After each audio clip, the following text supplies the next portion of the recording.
everybody, Koricon here, and I am joined with Matt Kohler.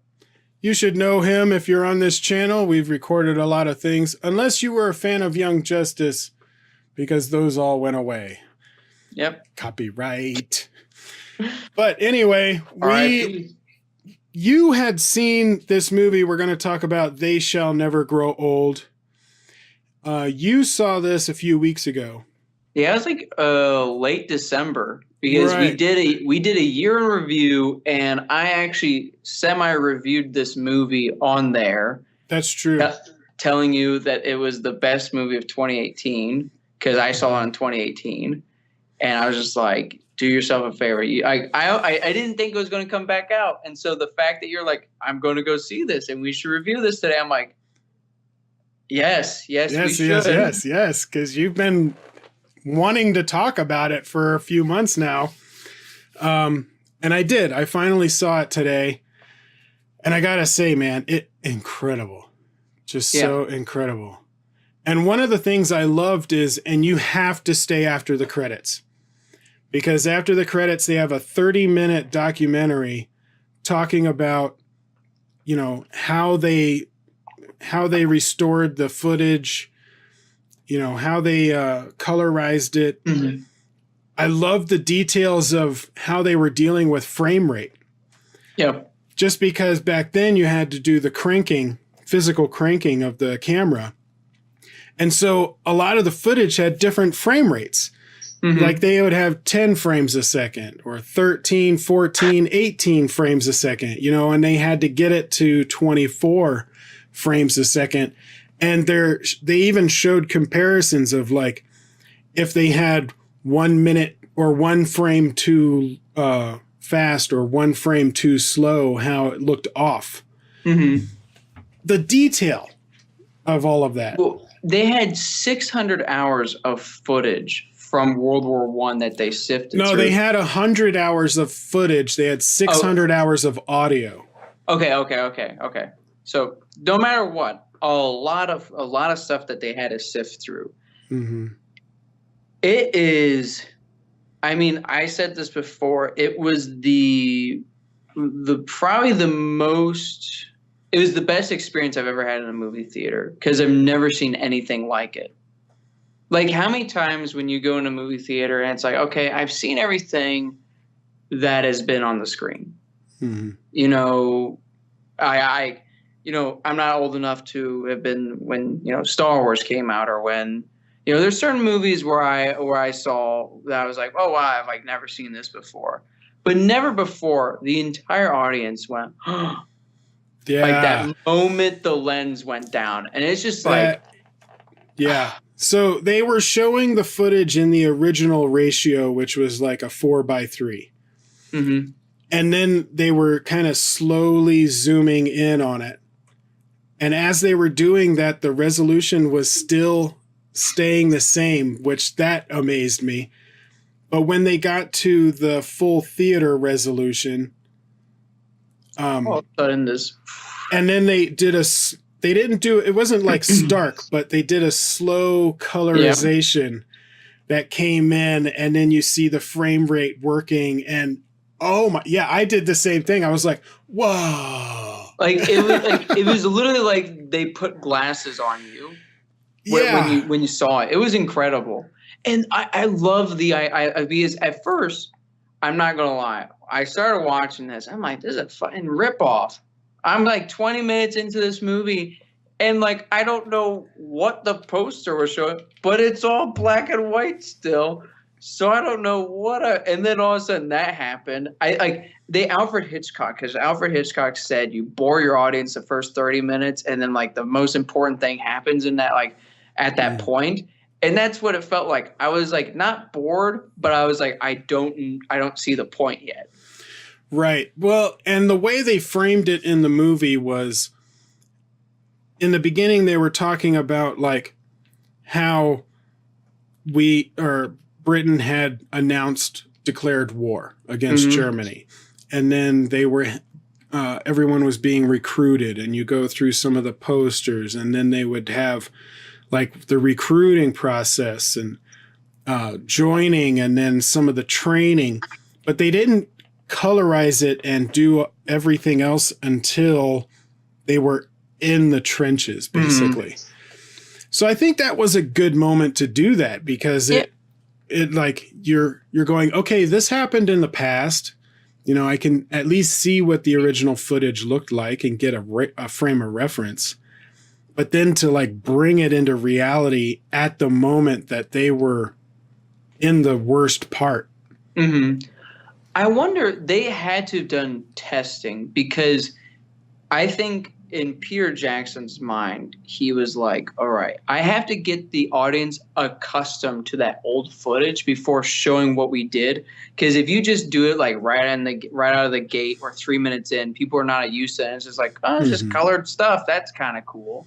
Right. But like this, it's like you're used to seeing that. So your eyes are getting really used to that old footage. And then all of a sudden it's like, boom. And you're like, what? Yeah. It takes your breath away. Yeah. And I'm really glad they put that half an hour of behind the scenes after the credits, because you get to see how much work was put into that. Yeah. One of the amazing things that I enjoyed was they added Foley and tried to recreate the sounds, because a lot of the footage was silent. Yep. And so they had the New Zealand Army firing off guns, and they had microphones all over the field so you could get the feel of the explosions. And they even had professional lip readers come in and figure out what the soldiers were saying. But the amazing thing is, he said that they would even try and find out who the soldier was or what area they came from based off of their company they were in, so that they could even recreate the dialect of where they were born in England. Which is crazy. Yeah. The amount of detail was nuts. I will say, I will say this. I was going to save this for later on, but I figured this is a great point for how much you're talking about the detail. It explains why Peter Jackson's like recent movies have not been great, because he seems the type of person when he wants to do something, he puts all of his effort into that project, because this is exactly everything that we're talking about is just what he did with Lord of the Rings.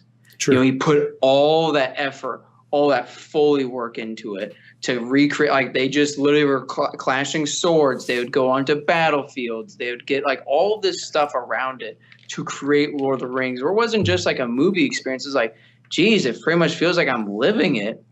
Yeah. And that's exactly what they did with this. Like he put all of his effort into this. I mean, yeah, like in Lord of the Rings, where they even like handmade all of the costumes and the pieces that go, the little details that you probably didn't even notice. They put in so much time on. And the same thing with this, where they were when they were doing the colorization, you know, he had original uniforms from World War I, and they were trying to like match the colors, because it was really difficult, since it had like different shades of gray for the German and blue, and different shades of like green and yellow and brown for the British. And so just that kind of detail really showed in the movie. And the fact that they put that in like, what do you say, 70 minutes of the movie's colored? Yeah. Yeah, the movie itself is about an hour and a half. Yeah, like an hour and a half. Hour 45 minutes. About a half an hour or maybe 35 minutes of it is the black and white original footage, because they had a little bit at the end as well. Mm-hmm. So the fact that like 70 minutes is colored is crazy. And they probably colored more. Obviously they colored more, and they they didn't put it in the movie. Like, yeah, one of the things that they talked about is the original cut was 6 hours.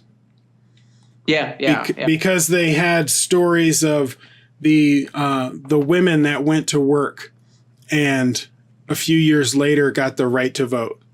That's an entire story on its own.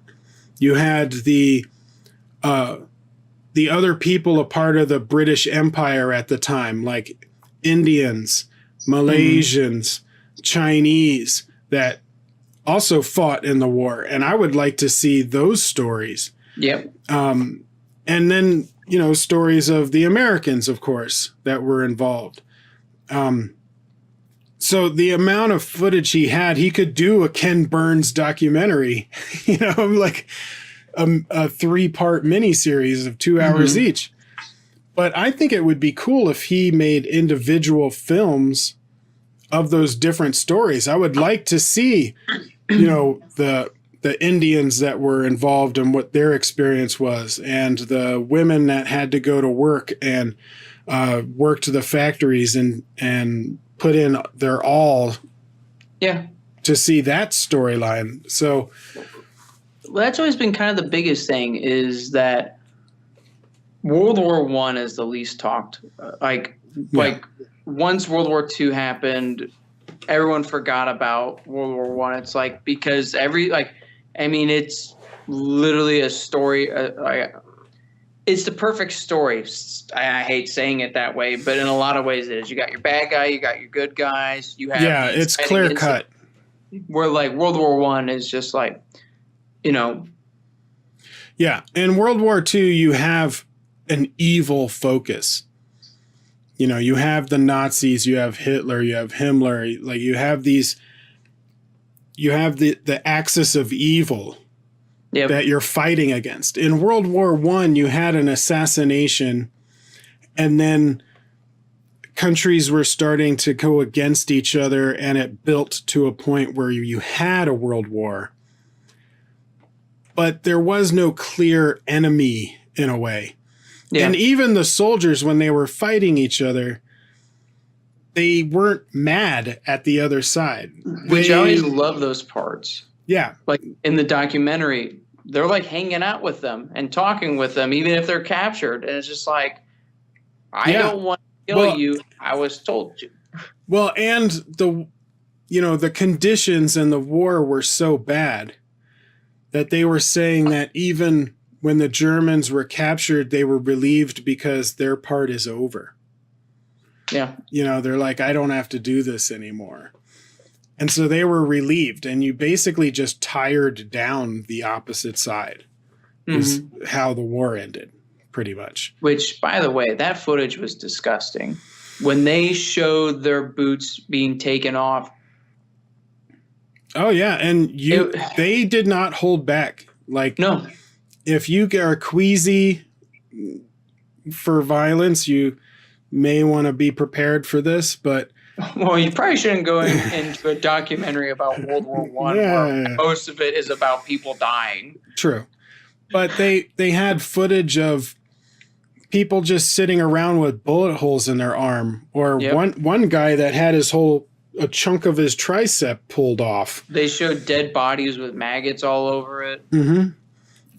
It was some very, very graphic stuff. It's probably the most raw version of war that I've ever seen. Well, I mean, I'm going to be honest. I've barely seen any documentaries on World War I. I know what happens. I know what started it. I know how it ended. But like to sit down and watch a documentary, maybe this one and maybe one other.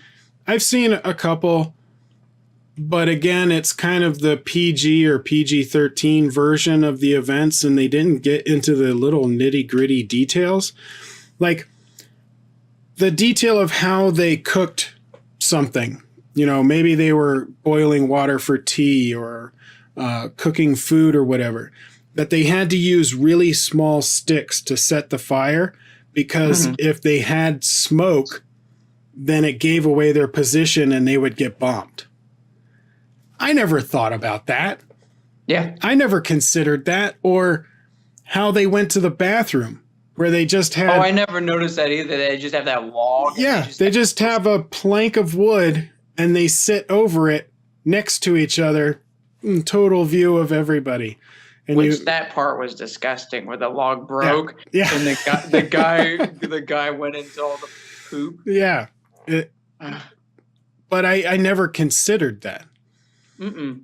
And so seeing that was eye-opening. Mm-hmm. You know, how they slept, where they would just kind of either sleep wherever they were or just kind of dig a hole in the side of the dirt and go to sleep there. It was also really interesting seeing the two different sides of the trench fight. You had when they first got in, where it almost felt like a vacation, how they were talking about it. It's like, we're here, we're having fun. We're excited.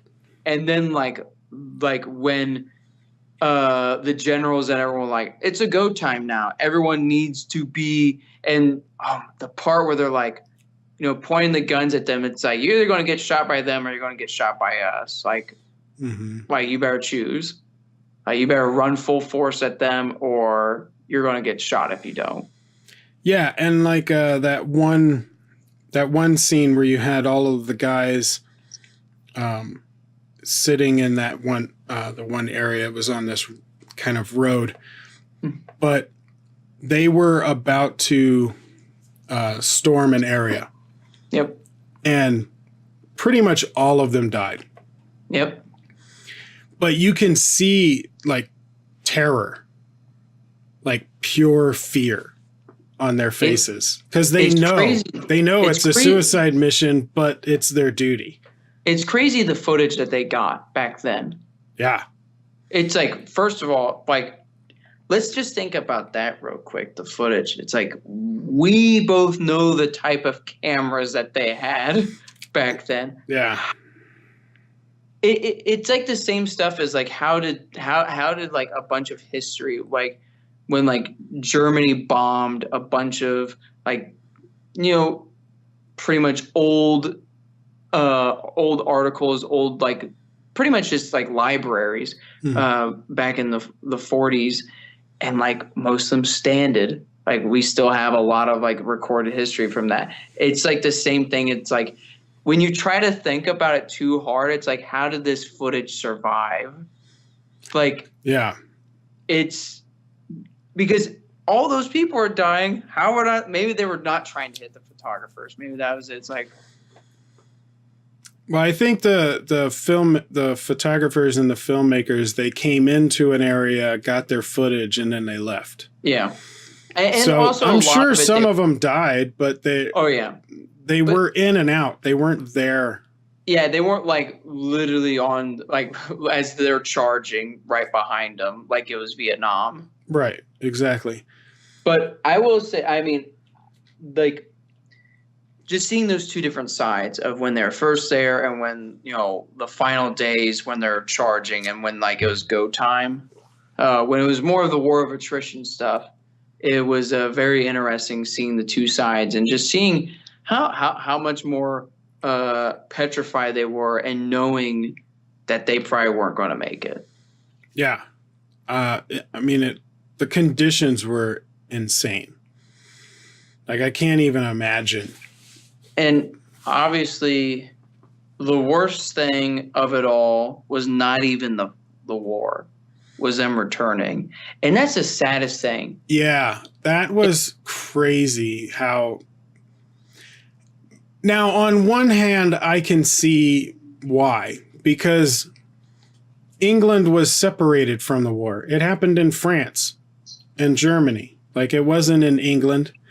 They got to see some animated pictures, cartoons of what was going on, and it made it look kind of glorious. It was all propaganda. And so when the soldiers came back, the people that were in England didn't think it was that big a deal. And they basically ignored them. You know, and that they even didn't want to hire them for work. Like they even had signs, no service members should apply. Which blows my mind. Yeah. It's one of the hardest things because when you know that them being in the trenches is not the hardest part and them coming back, like some of them were pretty much like, I would have rather died in the trenches than suffer through this. Yeah. It's terrible. And the sad thing is it happened 50, 60 years later in Vietnam. Yeah. The exact same thing. Yeah, when soldiers came back from World War II, they were celebrated. They were literally superheroes. But I think part of that is because it wasn't a war that happened somewhere else. Yep. Like in England, they were getting bombed on a regular basis, you know, with Blitzkrieg. And then you had, or with the, not Blitzkrieg, but where they were bombing London and a lot of the areas in England. Like it was close to home. We had Pearl Harbor. Yep. You know, so it was close to home. World War I wasn't close to home. It's kind of like the same thing with like the Iraq War. Like, I don't know anyone who got upset at troops coming back from that. It's like, oh, you're in the Iraq Wars, because like everyone knew it's like, oh, 9/11, we all rallied around the troops, even though a lot of people after a year or two was like, let's pull them out. It was more of let's pull them out because we don't want any of our own to spill any more blood. Mm-hmm. And like, I don't really remember, you might, if like when they came back, we were like, no, like we don't want you to worry. It seems like we've gotten a lot better about that in recent years. Yeah. About when I think in the 90s it changed. Early 2000s it really changed. But no, the 70s and 80s it was bad. Yeah. I mean, that's why you had movies and books like First Blood, you know, and Rambo, things like that. Another thing I found interesting was when they were filming, that at the time that no one had seen a film camera and they didn't know what to do. Yep. They were only used to a photography where you had to stay still for 10 seconds. And so a lot of the people were kind of staying still. You know, they didn't, and you could, I think Peter Jackson said sometimes you could hear the cameraman going, move around, like do something, because they were all being still for whatever it was that was going on. It was so foreign, the concept. Well, you could tell watching it, like they're all like smiling and like, what are we supposed to do? Yeah, what are I supposed to do? I don't know. Let's swap hats. They would look at the camera so much. Mm-hmm. Yeah, and one of the things about colorization. Now, I agree with Peter Jackson that you should not colorize films. But that's because the director was using black and white as an artistic expression, and it was supposed to be filmed in black and white. Like they planned it that way. Yeah. But with this is war footage. There's no artistic direction. There's no, motivation behind black and white. And he said if you gave them a choice between a black and white camera or a color camera at the time, they would all choose a color camera. They're just there to document. Yeah, it's like they're just picking up the events. Right. So I definitely agree. Don't colorize old movies, but colorizing the war footage and what they did with it made it feel so real. Mm-hmm. It was surreal. Well, it was so bizarre how when they expanded the footage, how it almost felt like it just kept going. Like when they would show troops walking, you would, like, even though the point was here, the troops were still walking almost off what the original camera was, and you could still see them off the screen. It was baffling. Yeah, I would like a longer documentary on how it was made. I know. I hope when it comes out on Blu-ray that they have more special features and expansion on what's going on. And I really do want him to make other movies using this footage that they had for different stories. Either that or they just make a They Shall Not Grow Old, just like box set documentary type of thing. And it's just like all 3 movies or whatever in the box set. Yeah, just because I want to see the original 6-hour cut that they had. Well, yeah, I don't want the other stuff that they had go to waste. I will say there is no way I could have sat in a movie theater for 6 hours watching a documentary about World War One. No, that would be more of a mini series, like a Ken Burns thing. But what there was, it was definitely a good fill. It's like, okay, like I know a decent amount of what's being shown, but a lot of it is either new, as in, wow, this is just like I've never seen this on the screen, or I've just never heard certain things about it. So it always kept my interest. It was never just like, it wasn't a one-trick pony.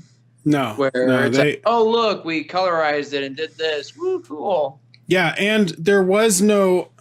So they added Foley and did the lip syncing with kind of voice actors just to make the footage feel real.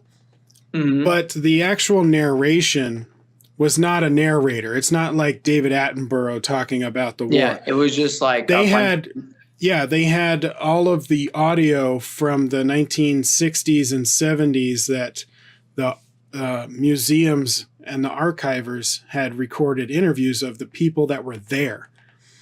And one of the things that kind of surprised me was how nonchalant they talked about it. I know. They were just so open about it. Yeah. And they were like, hey, yeah, this is what it was like. Like, this is what we did. And this is how we went to the bathroom. And this is how they thought of they got so used to the situation that things became mundane, like just seeing dead bodies was almost mundane. I will say this: the one group of people that was affected by it were like the people who were shooting the cannonballs off. Because I love that part where they're like, when they finally went to the battlefield to see the devastation that they did, they were not used to seeing the bodies, and they're like, right. Wow, we did this some.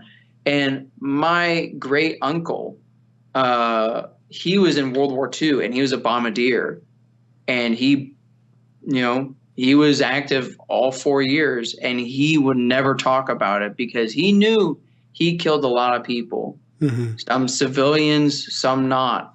And he just would not talk about it all because he's like, I know what I did, and I don't want to think about the things that I did were wrong. And so I kind of felt that with that stuff, because it's like, wow, that's this similar situation, because you don't know. Well, it's another level of disconnect. You're at a distance, just like when they went home and they were not treated well when they went home because the war wasn't there. They didn't see it. They're disconnected from it all. They can't understand it. Yep. The people that were doing the cannons and the long distance missile or firing, they're disconnected. They know that they fired it. They know that it exploded, but they don't know what happened. Mm-hmm. But the people in the trenches, they see it firsthand. They know exactly what's going on. And you could have the same thing like in World War II. My grandpa was also in World War II, but he was the front lines all the way through France and into Austria. And like a quarter of his platoon died. Or only a quarter of his platoon survived. And he wouldn't talk about it. But when he died, we got his military records, and it's like wow. This thick, and it goes through like every week of where they were, who they captured, what towns they took, or bridges, or like what happened every week throughout the entire time, because he went through all of France, from the beaches all the way through France, and then was in Austria for a year after the war. Dang. Now he did say one story that I thought was funny. He said the front lines weren't a straight line. It curved around, I was over here, and about a mile of curvedness was the hot food line. And I wanted my hot food. But I knew by the time I got there, it wouldn't be hot anymore. So he went over the trench, and walked a half a mile through enemy territory and then dropped in the trench to get to his hot food.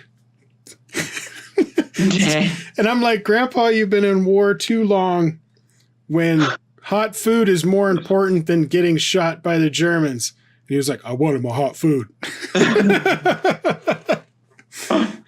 But that's the only story he would tell. He wouldn't talk about anything else that happened. And I think it's because, like, you know, a lot of his friends died and he was right there. Mm-hmm. Because apparently they swapped the front lines once a month with, like, the 101st Airborne and some other platoons. Mm-hmm. So if you ever watch Band of Brothers, yep, my grandpa was doing the same thing only a month after or before.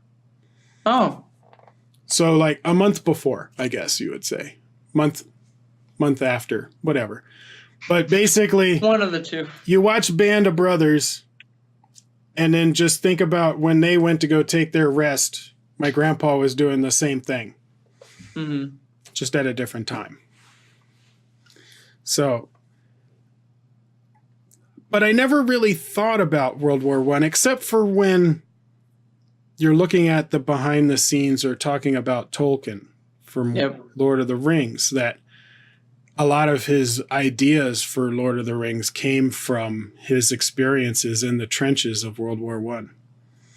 It's kind of interesting that the two best things that Jackson has done revolve around Tolkien, World War I. But also you could see at the very end of the documentary how much it mattered to him, because he said in memory of his, was it his dad?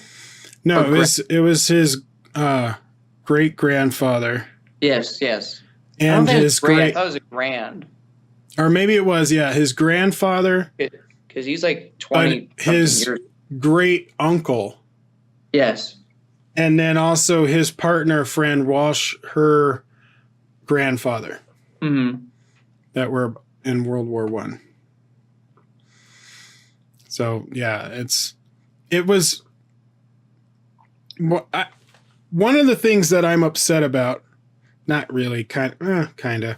I don't follow award shows. I don't like them. I think they're rigged. It's all political BS. And the fact that this movie's not getting talked about at all is complete BS. Yeah, that it's not even nominated for Best Documentary.